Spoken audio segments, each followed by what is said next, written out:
Take off my makeup with me! Mike Myers edition. It's already coming apart in places. So. Oh, that's gonna take off my whole face. Okay, I did not want to jump into my face. I just wanted to take my hair down first. When did this start? Okay.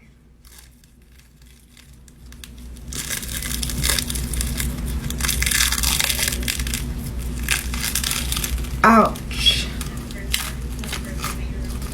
This was just a thin layer of toilet paper. Like, literally one ply. That came off so easy. Oh, it's these little pieces that are still left that take out my hair.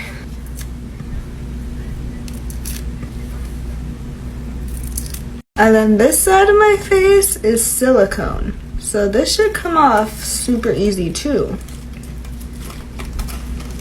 Oh my god, painless.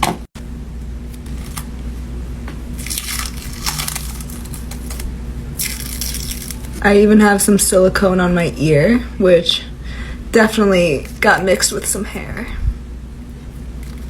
And then this silicone piece, and I think that's like it. The rest is just paint. There's like the tiniest bits of toilet paper and latex in my hairline, but I think that has to come out in the shower because it's just gonna rip my hair out. Done.